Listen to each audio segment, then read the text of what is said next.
Ponosan, tvrdoglav, ali po mnogima vrlo cool lik koji se služi zmajevima, svima omiljenim kreaturama ogromne moći. Ovo su neke od osobina lika o kome ću vam danas pričati. Seto Kaiba je bez ikakve sumnje sinonim kada se pomene Yu-Gi-Oh! Čak i najneupućeniji ljudi znaju nešto o njemu jer se pojavljuje na samom početku u prvoj epizodi. Jedan je od legendarnih likova ovog serijala koji je apsolutno nezamenjiv, a ja ću vam predstaviti njegovu priču u celosti. Uzet ću informacije iz filera, daba kao i originalne japanske verzije da bi dobili što više informacija za ovog neverovatnog karaktera. Jednostavno ne želim da ostaju rupe u priči, pošto je svrha ovih klipova da vam pokažem lika u najširem mogućem smislu. Veliki pozdrav svima, ja sam Miha, dobrodošli u novi video. Danas ću raditi priču iz život Seto Kaibe, karaktera koji je meni omiljen u svim Yu-Gi-Oh! Naslovima. Nastavljam stopama Bakure, ko prati zajednicu zna da ću ovo pretvoriti u još jedan serijal, a uskoro će biti glasanje za 3. epizodu, tako da obavezno pratite moje community postove. Tim činom ćete biti u kontaktu sa mnom i znati kada i šta tačno izbacujem. Pre klipa pomozi kanalu kao i meni jednim lajkom, subaj se ako si nov ili nova, a mi možemo početi sa današnjom pričom.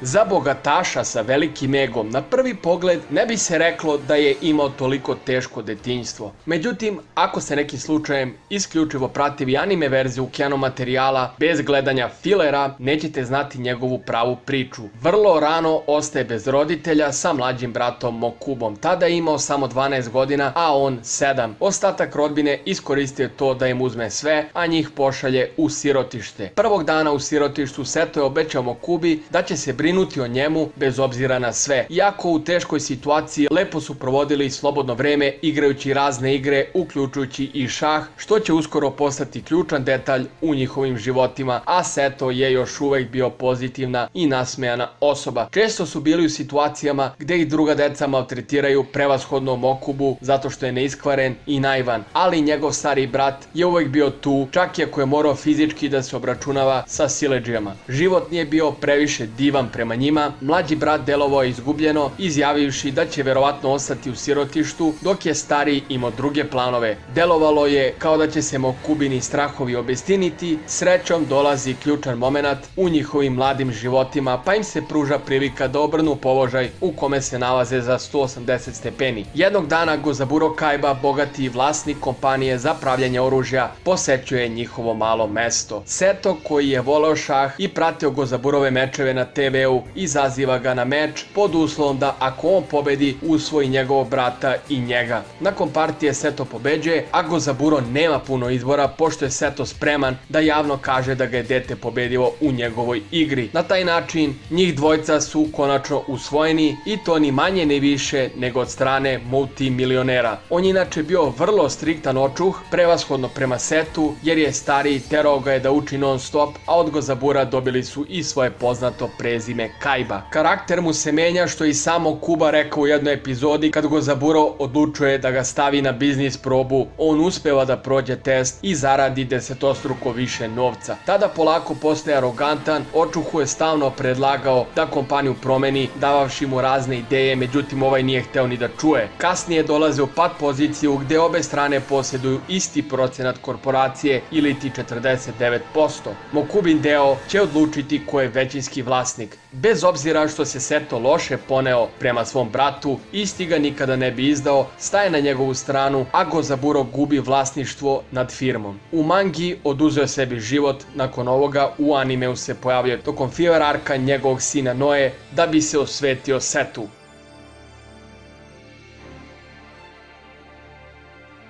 Ono što originalno i Shizu pa kasnije Yugi stalno želi da dokaže Kaibi, a on svo vreme kontrira kroz ceo anime, je njegova umešanost u drevni Egipat. Sebe vidi kao vođu multimilionerske kompanije, bivšeg svetskog šampiona u dvoboju čudovišta koji je stigao gde jeste samo svojim veštinama. Bez obzira šta mu se pokaže, isto će negirati poznatim frazama da su hiljadugodišnji elementi trikovi, a karte ne potiču pre 5000 godina, već ih je izmislio Pegaz. Realnost je pak drugačija. Kaiba je u nekoliko navrata to samo setio, a ja sam izdvojio par primjera. Čitanje teksta krivatog zmaja Ra kao da mu je maternji jezik, pomoć hiljadugodišnjeg štapa u duelu protiv Ishizu i vizije koju dobija kako od hiljadugodišnje Ogravice, tako i u duelu protiv Faraona u borbenom gradu i konačno sama vizija hiljadugodišnjeg oka u 5. sezoni koja ga je naterala da se vrati u stari Egipat. Seto Kaiba je reinkarnacija sveštenika Seta koji postoji u vreme Faraona Atema kao jedan od njegovih najvrednijih sluga. Služi se hiljadugodišnjim štapom, odatle štap pomaže Setu jer mu originalno pripada kao nasledniku loze, a ne Mariku. Zanimljivo je to da su sveštenik i Aten krvno povezani, pa iako su Yugi i Kaiba reinkarnacije, tehnički su dalje rođaci, što je vrlo zanimljivo ako uzmemo u obzir Setovo agresivno ponašanje prema Yugiju. Da sve mora biti isto kao u prošlosti, show se zasigurno postarao. Njegova glavna karta postaje plavooki zmaj, simbol starog timelina gde njegova devojka Kisara čuva ovu moćnu zveru sebi, a ona kasnije biva zarobljena u kamen. Također on je jedna od 3 osobe sposobna da kontroliše egipatsko božanstvo. Da rezimiram i nastavim dalje, otac sveštenika Seta i faraona Atema su rođena braća.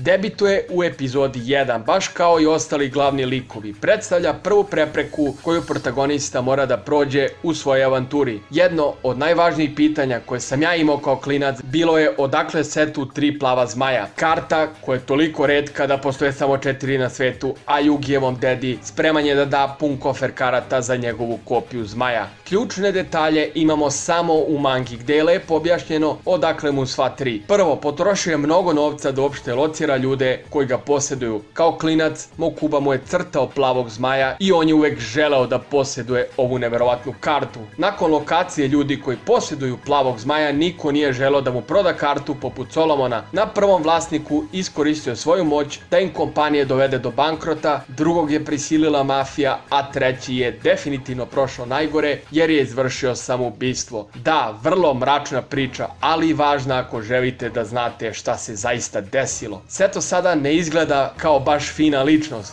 zar ne? No gurnimo mangu na stranu i bacimo se na anime. Nakon poraza od Yugija, hiljadugodišnja zagonetka mu čisti od zla. Tako postaje malo bolja ličnost u priči. Pošto je vlasnik velike kompanije, svoj uticaj koristi da napravi razne turnire kroz sezone, a u drugoj sezoni izmišlja i dvoboj disk. Zanimljivu napravu sposobnu da izbaci hologram čudovišta, nešto što postaje neizbežno za svaki Yu-Gi-Oh serijal. Sve planove iz prošlosti realizovao je, pa imamo i Kaiba Land, zabavni park sa tematikom dvoboja čudovišta, razne vrste tehnologije za društvene igre i mnogo toga. Popularnost korporacije Kaiba dostigla je globalni nivo, uzima ulogu sličnu onoj koju je imao Pegas pre smrti u mangi. Njegov rad i uspeh se ne mogu poricati, sigurno je najbogatiji karakter u plotu ako izuzmemo Darca. Kroz ceo anime show želi da povrati titulu najboljeg majstora. Toliko se tome posvetio da je postao depresivan nakon teških poraza od Yugija. Po meni ovo je vrlo čudno sa njegove strane ako uzmemo u obzir da je možda čak i milijarder. Svoj posao radi odlično i uspešan je na svim granama. Uvek je bio čudo deteta i genije, ističe se u gotovo svakoj veštini ili oblasti učenja. Zbog svega ovoga možda bi bilo najbolje da se povukao kao igrač u kasnijim sezonama.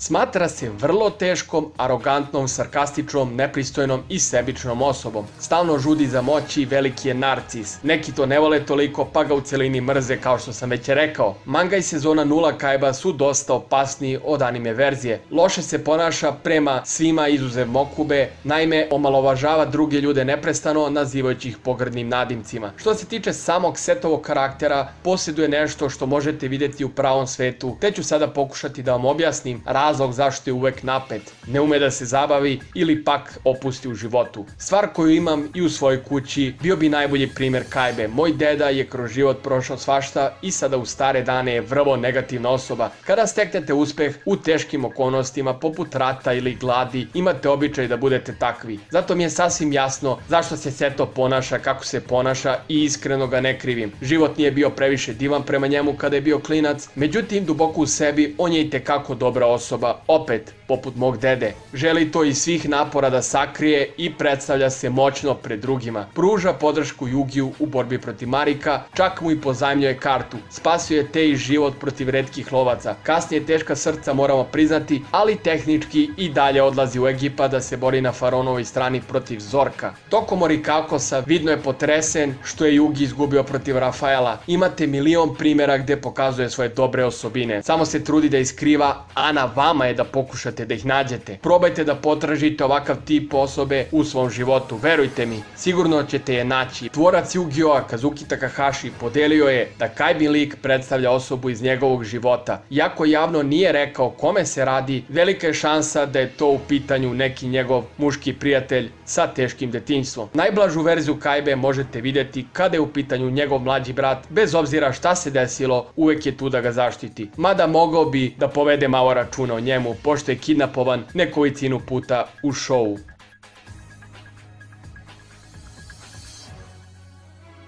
Verovali ili ne, Seto je kasni tinejdžer, ima samo 18 godina. Krase ga ove plave oči i brown kosa. Postoji par vrsta odevnih kombinacija koje nosi kroz epizode. Na primjer, u epizodi 1 nosi standardnu uniformu Domino škole, u Duvis Kingdom arku dugi plavi ogrtač i tamno plavu košulju sa rukavima, odgovarajuće pantalone sa belim kaišem i cipelama, a često vuče svoju tašnu u kojoj se nalazio prototip njegovog izuma, rana faza dvoboj diska. Najprepoznatljiviji je nakon druge sezone gdje imamo kombinaciju belog kaputa sa crnim rukavima, ima dodatne pojaseve vezane oko nadlaktica i podkolenica. Često na levoj ruci nosi Kaiba Corp Dual Disc, odelo ima ugrađen radio prijemnik, te ga možemo vidjeti kako ga koristi slično mobilnom telefonu da nekom uputi poziv. Nasuprot originalu, u sezoni 0 njegova kosa je zelena umjesto brown i smatra se učenikom Domino škole, iako je u animeu to prikazano samo kroz prvu epizodu. Praistorijska verzija Seta izgleda ovako, uočljivo i tekako drugačija, pošto je pre 5000 godina, posjeduje 1000-godišnji štap, međutim njegovo lice je skoro identično modernoj verziji Kaibe.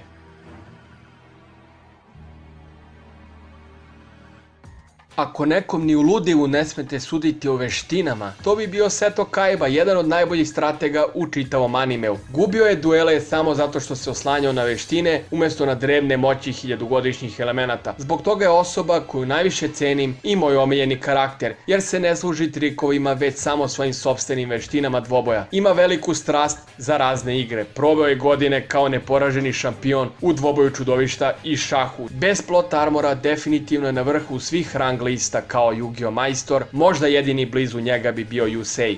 GX scenario, bez obzira što je bio san, pokazuje koliko je Kaibin špil zaista moćan. Bez mnogo problema on pobeđuje Jadena, protagonistu animea, a verujem da ne bi imao nikakvih problema da počisti i ostale, uključujući malog Yugija bez faraona, Yusakua ili Yuju. Najveći problem kroz sezone bio je da su pisci Kaibi dali jedinog karaktera kojeg ne može da pobedi, a to bi bio faraon sa svim svojim moćima, uključujući i čuveno srce u kartama. Svaki negativac ili bi se služio trikovima da ga pobedi ili bi Kaibu izbegavao, što je slučaj sa Marikom, a Siegfried, antagonista prvog dela 5. sezone, glatko biva pobeđen od strane Kaibe. Služi se moćnim špilom na čelu sa plavokim zmajem. Tvrdi da je moć najvažnija, te mu je dek prepun moćnim čudovištima kao magičnim i trap kartama. U drugoj sezoni najmoćnije čudovište špila bila je božanska karta Obelith Mučitelj, dok je nije izgubio, a u kasnim sezonama oslanjao se na plave zmajeve. Ne treba vam puno testiranja online sa prijateljima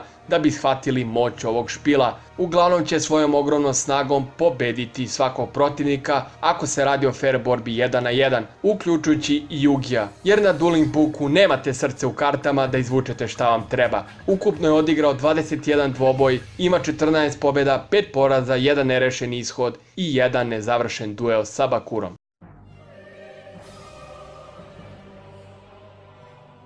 Za razliku od većine likova koji se pojave u svom zacrtanom animeu, a kada se isti završi nestanu, Seto ostaje kroz ceo originalan timeline. To uključuje veliki uticaj na GX, a također i na 5Ds. Zašto je Kaiba toliko uticajan da prevazilazi čak i Yugija? Drago mi je da ste pitali.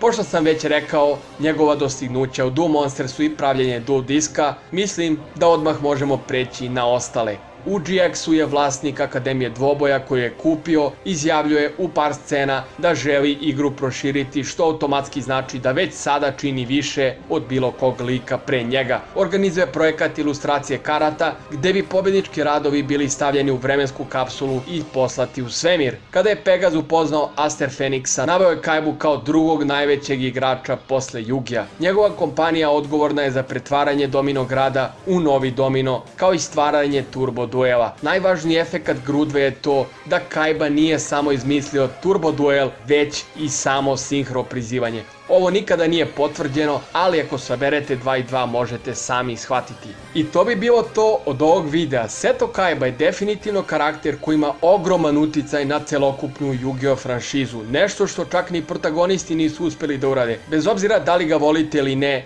jedno je sigurno.